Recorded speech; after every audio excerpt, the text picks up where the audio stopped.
Hello အားလုံးပဲမင်္ဂလာပါရှင်ဒီနေ့ကကြတော့ထမိန်တောက်ထဲ့ညီပေါ့နော်နောက်တောက်ထဲ့ညီ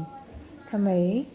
နောက်တောက်ထဲ့ညီတင်ပေးမှာဖြစ်ပါတယ်အဲ့ဒါဆိုလို့ရှိရင်ကျွန်တော်တို့ပထမဆုံးဘာလုပ်ရမလဲဆိုတော့ဒီမှာအပေါ်အောက်ပေါ့နော်ဒီမှာအပေါ်ဒီစိတ်လေးရတယ်မျိုးရှိတယ်ဆိုတော့ဒါတွေကအပေါ်ပေါ့နော်ဒီမှာအောက်အဲ့လိုမျိုးလေးလန့်ပြီးတော့ဒီလိုအလှချင်းပေါ့နော်အလှချင်းဒီလိုမျိုးလေးပူလာမယ်ပူပြီးတော့ဒီလိုမျိုးလေးမျိုးခောက်ပြီးတော့ဒီလိုလေးခောက်ပြီးတော့ဒီလိုလေးချမယ်ပေါ့နော်ချပြီးတော့အဲ့ဒီကွာတောက်ကိုကွက်တိဖြစ်ရှင်နေဆိုလို့ရှိရင်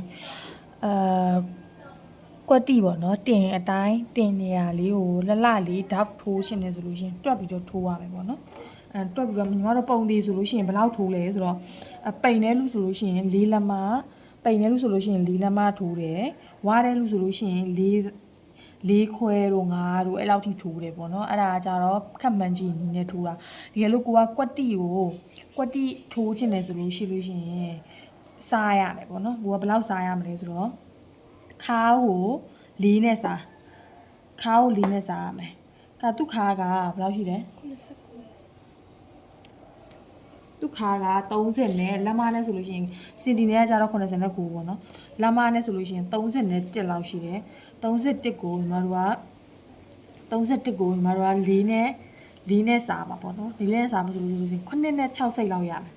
9နဲ့6စိတ်ကိုကညီမတို့ကတဝက်ပြန်ခွဲမယ်ဒီလိုမျိုးခောက်ပြီးတော့9နဲ့6စိတ်တဝက်ပြန်ခွဲမှဖြစ်တဲ့အတွက်ဒီမှာ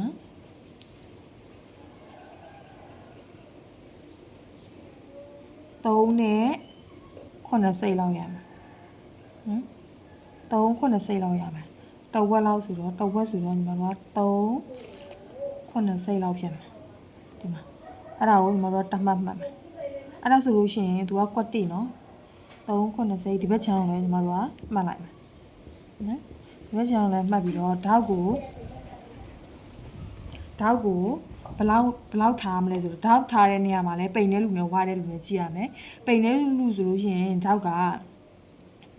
ဘာလဲတလက်မထိထားလို့ရတာပေါ့နော်တလက်မအဲ့လိုမျိုးထားလို့ရတယ်တကယ်လို့ဝါတဲ့လူဆိုလို့ရှိရင်ဒီလိုဓာတ်ကြီးထားလိုက်လို့ဆိုလို့ရှိရင် तू ကဂွင်းချင်းဝိုင်းဝိရခတ်သွားမှာပေါ့နော်အဲ့ဒါဆိုညီမတို့ကဝိရလို့ကောင်းအောင်နေထားဆိုလို့ရှိရင်နှစ်ပိုင်းပေါ့လက်မဝက်နှစ်ပိုင်းဖြစ်ကုန်လက်မဝက်ဒီမှာလက်မဝက်ထားမယ်ဒီကနေစားမှတ်မယ်လက်မဝက်ပြီးလို့ရှိရင်တလက်မခွဲဒီမှာတလက်မခွဲလာမယ်ပြီးလို့ရှိရင်လက်မဝက်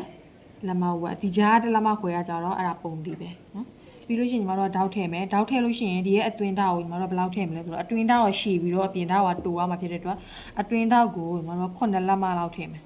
နော်9လက်မလောက်ထည့်မယ်ဒါပေမဲ့အရက်ပူတဲ့လို့ဆိုရင်တော့6ခွဲတို့6ခုထည့်လို့ရတယ်နော်အရက်နည်းနည်းမြင်းတဲ့လို့ဆို9လက်မလောက်ထည့်အရက်မြင်းတဲ့လူကတင်ကြရှိတာဖြစ်တဲ့အတွက်ကြောင့်မို့လို့ညီမတို့9လက်မထည့်လို့ရတယ်အရက်ပူတဲ့လူကြတော့6ခွဲ6နော်အဲ့ဒါသူ customer ရဲ့အရက်ကိုကြည့်ရမယ်ပေါ့နော်ပြီးရင်ဒီမှာဒီလိုမျိုးအဲ့လိုမျိုးပေါ့နော်ဒါလေးမျိုးပြီးလို့ရှိရင်ဒီရဲ့အမှတ်တိုင်းဒီဘက်မှာလက်မှတ်မယ်ဒီလိုခောက်ချလိုက်မယ်ပြီးရင်ဒီဘက်မှာဒီလိုလက်မှတ်မယ်ဒီလိုခောက်ချလိုက်မယ်ဒီမှာဒီလိုလက်မှတ်ပြီးလို့ရှိရင်ဒီလိုလေးလမ်းမယ်လမ်းပြီးတော့ခုနကအတွင်းတောက်ကဘယ်လောက်ရှိလဲ9လက်မအတွင်းတောက်က9လက်မဖြစ်တဲ့အတွက်ကြောင့်မလို့အတွင်းတောက်ကိုနော်9လက်မဆွဲမယ်အဲ့မှာဘေဘီ sorry ဒီလိုနော်9လက်မဆွဲရင်အမှန်တော့ခဲတန်နဲ့ဆွဲလို့ရလို့ဆိုရင်ခဲတန်နဲ့ဆွဲတာပိုကောင်းတယ်နော်ခဲတန်နဲ့ဆိုရင်ဒီခဲအလုံးတွေကမကြီးတဲ့အတွက်ကြောင့်မလို့တကြောင်နဲ့ထွက်တာပေါ့နော်ဒီဟာကကြတော့ခဲကပွားတဲ့ခါကျတော့ခဲလုံးကြီးတဲ့ခါကျတော့ချုပ်တဲ့ခါကျတော့ဆိုရင်လည်းပုံစံဖြစ်တယ်ဘေးကိုကြတော့6ဆွဲဒါညီမဒီမှာဆွဲပြတာဖြစ်တဲ့အတွက်ကြောင့်မလို့ခဲတန်နဲ့မဆွဲပြတော့ဘူးနော်မမြင်ရမှာဆိုတော့ပုံမှန်ဆိုရင်တော့ခဲတန်နဲ့ပဲဆွဲအဲ့ဒါကိုညီမကတောက်ချုပ်ရမှာပေါ့နော်ဒီလိုမျိုးလေးချုပ်ရမယ်ဒါကြတော့ဒီမှာပေါ့နော်ညီမတို့ခုနမှတ်ထားတယ်တင်ဓာတ်တွေကိုလိုက်ထည့်မယ်နော်ဓာတ်ထည့်မယ်ဆိုလို့ရှိရင်ညီမတို့ဒီမှာဒီလို၃ချောင်းဆွဲရတယ်ပေါ့နော်အဲ့ဒါရဲ့အလေချောင်းကိုညီမတို့ကဒီလိုမျိုးနော်အလေချောင်းကိုဒီလိုအလေချောင်းလိုတောင်းမယ်တက်လေးပေါ့အဲ့ဒါကိုညီမထိတ်မှာတုံးမယ်ဒါတော့ဆက်လင်းတက်တဲ့လူတွေသိတယ်ပေါ့နော်အဲ့ဒါစားထုတ်နေလို့ထိတ်ဒီမှာတုတ်ရမယ်အဲ့ချင်လို့ပေါ့ဒါပေမဲ့ဒီအောက်မှာတအားထုပ်ပိန်းနေအောင်တုတ်ချင်မလို့ဘူးเนาะဒီချက်လေးဒီမှာเนาะပြ ပြပေးမယ်ဒီမှာဒီလိုလေးချက်တော့ရပြီဒါအားကြီးထုပိန်းနေအောင်တုတ်ဆက်လို့အားထုပိန်းနေအောင်တုတ်လိုက်လို့ဆိုရင်ဒီတင်သားမှာမချွန်မန်းနဲ့လေတုံးလုံးလုံးဖြုံသွားရင်လည်းကြည့်လို့မလားဘူးဒါဆိုလို့ရှိရင်ဒီမှာချွတ်ချွန်လေးပေါ့နော်တင်တော့လေးလှလှလေးတကယ်လို့ဒီမှာမချွန်ဆိုရင်လည်းဒီမှာလိခုန်နေတက်တယ်နော်ဒီမှာဖောင်းဖြစ်နေတက်တယ်မလှဘူးဆိုတော့အဓိကကတော့အဲ့ဒီအောက်ဆုံးနေရာမှာချွန်နေအောင်လုပ်ဖို့ကတော့အဓိကပေါ့နော်အောက်ထည့်မယ်ဆိုလို့ရှိရင်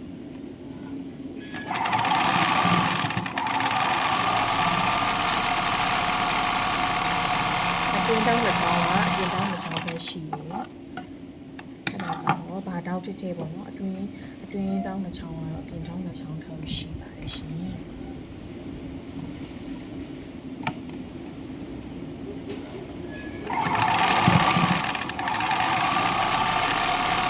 ကြတော့လေညာကဆက်ချောရတာဝါသနာပါတယ်တင်နဲ့တက်ဖို့အဆင်မပြေသေးတဲ့လူတွေအတွက်ပေါ့နော်အဲ့ဒါကိုဦးတည်ပြီးတော့ညီမတင်ပေးခြင်းဖြစ်ပါတယ်နောက်ဘာလေးတင်စီခြင်းလဲပေါ့နော်အဲ့ဒါလေးတွေလည်း comment မှာမေးပြီးထားလို့ရပါတယ် comment မှာမေးတာပြီးညီမအားတဲ့အချိန်ကြီးဆိုရင်ညီမချုပ်ပြမယ်ပေါ့နော်နော်နောက်တစ်ချောင်းဆိုကြတာလေဆက်မရှိဘူးเนาะထိုင်းဒီမှာတော့ထိုင်းမှာတစ်ချက်နေကြတယ်အဲ့လိုလူတွေဆိုများအဖြစ်ဆက်မွဲနိုင်အောင်ဆက်မရှိတဲ့လူတွေတချို့ကလက်နဲ့ပဲချုပ်ကြတယ်ပေါ့เนาะအဲ့ဒါလေးကိုလည်းဒီလိုမျိုးတောက်လေးမှတ်ပြီးတော့ဒီညာအခုချုပ်တဲ့နေရာလေးကိုပဲလက်ချုပ်လေးနဲ့ချုပ်လေးရပါတယ်အဲ့ဒါလည်းဝတ်လို့ကောင်းလို့ပေါ့เนาะတချို့ကတောက်ရှိမှဝတ်တဲ့လူတွေကြွားဆက်မရှိရင်လည်းအဲ့လိုလက်လေးနဲ့ချုပ်ရပါတယ်ဒီကမှာဆက်လေးနဲ့ချုပ်ပြရတာပေါ့เนาะနောက်ပြီးလို့ရှိရင်မလားအလားလာခြင်းလို့ကဲပဲမလားပေါ်တာမယ်အဲ့ဒါကိုဒီလိုချုပ်နှစ်စိတ်ပေါ့နော်လက်မနဲ့ဆိုနှစ်စိတ်ဒီလိုဆိုတော့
ဒီလိုအောင်ညှက်ထုတ်နေညှက်ထုတ်ပြီးတော့ထပ်မဲ့ရင်စားချုပ်မယ်ဆိုလို့ရှိရင်အောက်ဘက်ကနေချုပ်နော်အောက်ဘက်ကနေအညီယူနေဒီလိုအောက်ဘက်ကနေအညီယူပြီးတော့ထားမယ်ပေါ့နော်ဒီမှာတော့ဒီအမိတ်ကိုအရှိမထားခြင်းလည်းရတယ်နော်အရှိမထားပြီးချုပ်ခြင်းလည်းရတယ်ဒီမှာယူတောက်ထမင်းလေးချုပ်ပါတယ်ဒီလိုအမိတ်ကိုအရှိမလို့ခြင်းဆိုတော့အဲ့လိုတောက်ထမင်းလေးချုပ်ရပါတယ်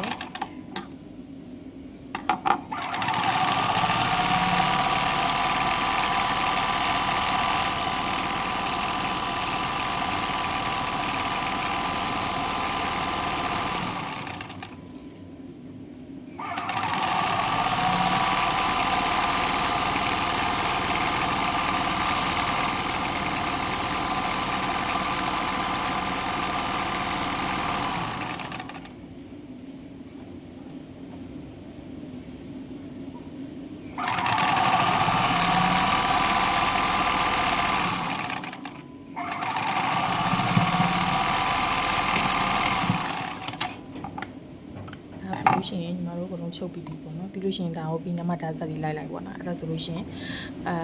ထပ်မိန်တည်းပြီးပါပြီရှင်ကျေးဇူးတင်ပါတယ်နော်